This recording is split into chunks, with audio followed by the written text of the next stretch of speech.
When it comes to blade shapes on knives, do you find yourself getting bored with the regular drop point and tanto and sheep's foot style blades?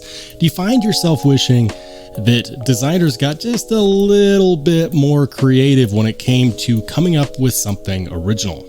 How's it going, everybody? I'm Rollshambo, the connoisseur and collector of all things sharp and shiny, and in my hand is a nondescript black box. But inside this box is a new design that has not been released yet, but you can in fact pre-order if you decide that it is more your speed than the traditional Wharncliffe drop foot, sheep's foot.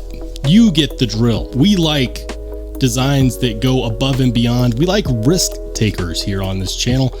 And if you do as well, make sure you smash that thumbs up button. Today, we're going to be talking about the new breed EDC Clydesdale. Let's check it out.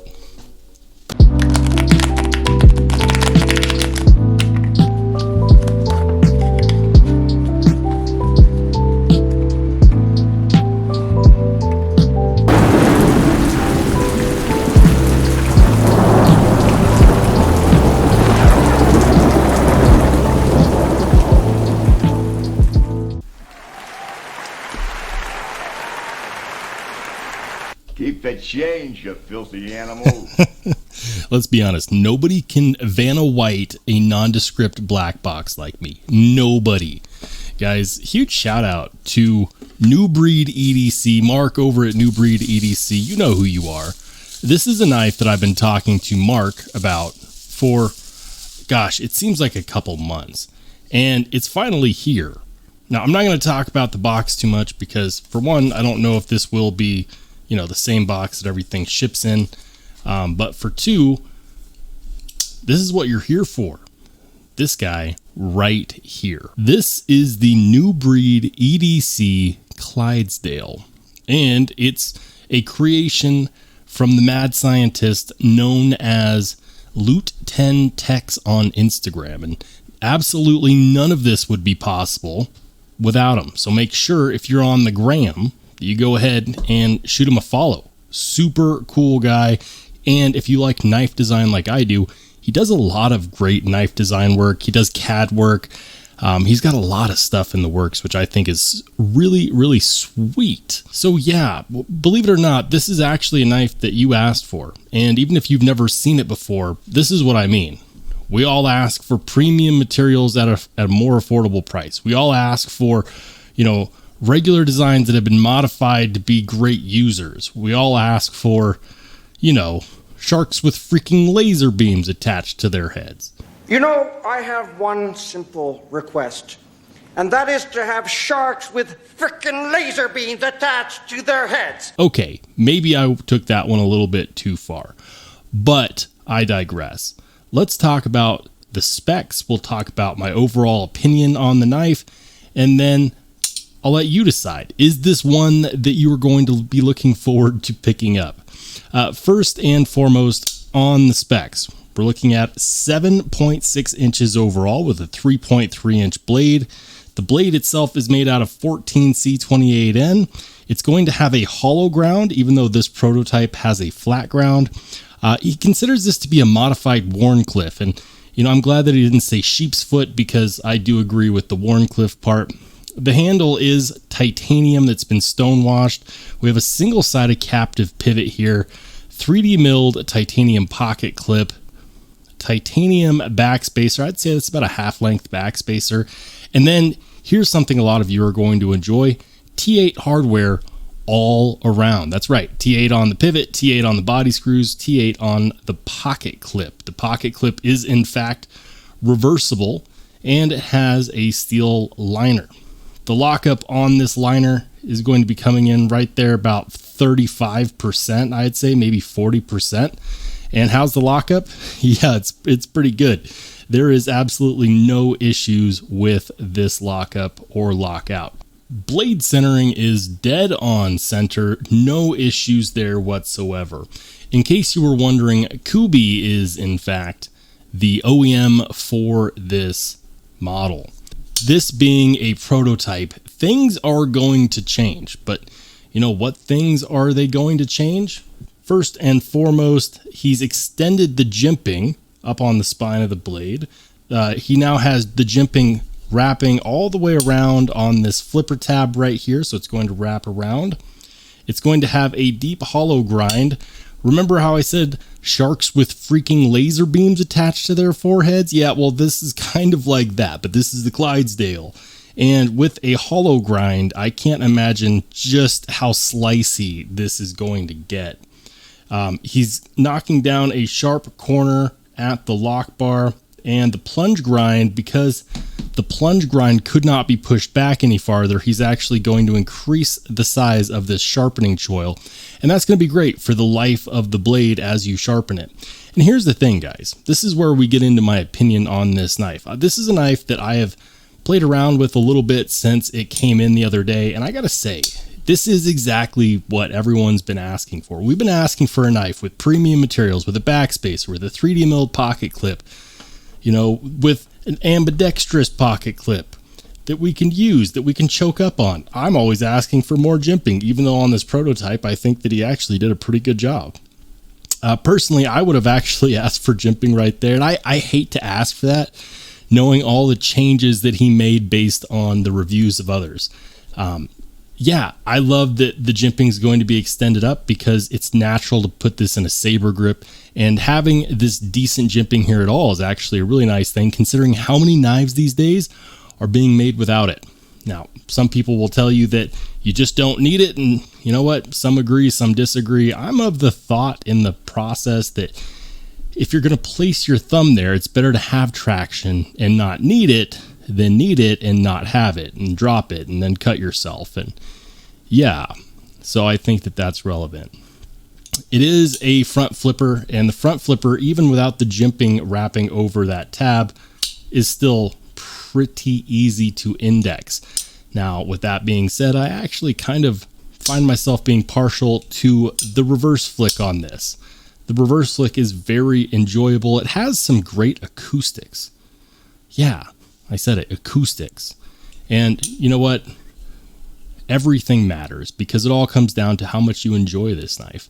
I really enjoy this slot for deployment, and I'll tell you why. The further up the slot you go, the stiffer the detent. The farther down the slot you go, the lighter the detent.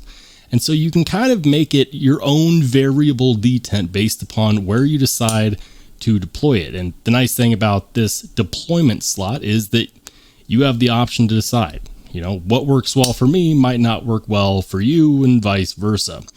Now, I'm a huge fan of the fact that this is a completely billboard free style. Do you see anything on here? I don't see a logo. I don't see a blade steel. I don't see any billboarding whatsoever. That's great. That means that this knife was designed with the person who's carrying it in mind. We don't need to advertise what steel it is because if you bought it, you probably already know. Price on this bad boy, if you get in on the pre-order, it's $115. You get all this titanium and 14 C28N for $115. Can I get an amen? My goodness. And here's the thing. If you're not sure about 14C28N, a lot of people make the mistake of thinking that it's a budget steel because it ends up on a lot of budget knives. But you may have heard of another steel called LC200N. Did you know that they perform extremely similarly? Here's what I mean. Check out this Steel Snobs graph that I'm going to go ahead and put up on the video right now. This is based off of information compiled from one Laren Thomas. He is a metallurgist, and these are his findings. 14C28N and LC200N are almost identical. It is really leery just how close they are. I mean, look at it. The toughness on 14C is a 9. On LC200N, it's an 8.5. Edge retention is the same. And corrosion resistance is 8.5 on 14C, while it's 10 on LC200N. Most ordinary people who aren't Aquaman diving through the ocean are not going to be able to tell the difference in the corrosion resistance between 8.5 and 10. I guarantee it. It blows me away. Everyone's out here crying for more LC200M, but you got 14C readily available. And here's the best part. 14C is a metal that's extremely easy to heat treat and to manufacture with. So you can actually get it on more knives. Why don't we see more LC200N? Who cares? We've got 14C and you can get it at an affordable price. That is fantastic. It's one of the reasons why I absolutely love 14C. Oh, and by the way, if you do bump up the heat treat on 14C just a little bit, the edge retention performs more like S35VN. Pretty cool. Pretty cool. As far as the aesthetic is concerned, a lot of people are going to look at this and say, what is going on over here? But you can tell that New Breed EDC was really thinking about how people are going to carry this knife, how they're going to use it. What are they going to use it for? Well, you know, from my vantage point, this looks like the Box Destroyer 9000. And yeah, I'm not taking that nickname back. I think that's pretty sweet. The Box Destroyer 9000 might look a little weird, but it kind of reminds me in a way of the Spyderco Yojimbo 2 with a bit of a shorter point. This is going to be perfect if you like to pinch grip things. This little divot right there is going to be fantastic for getting a nice, precise grip. The handle scales are not super suggestive as far as where you should put your fingers or your hands. And so, you know, you can do draw cuts and pull cuts, and it's really easy to index. The balance is perfect. I love the balance on here. The balance is honestly very, very underrated.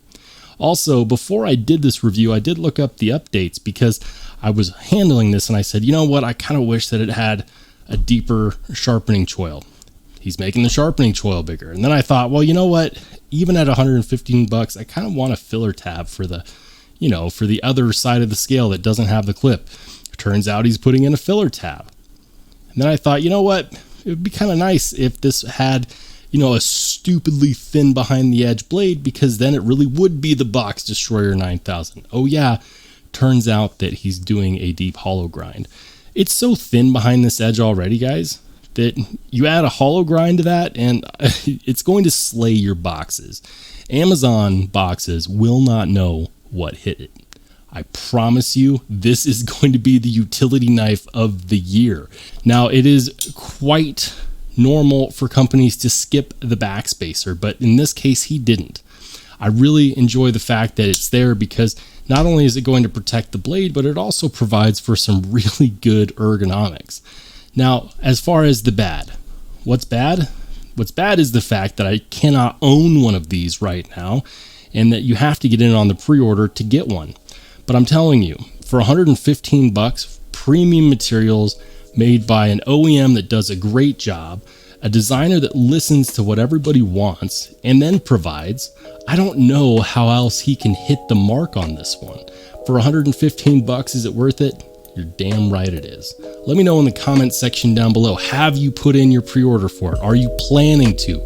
If not, why not? And if you want to check out more awesome knife content, make sure to click the video that pops up next.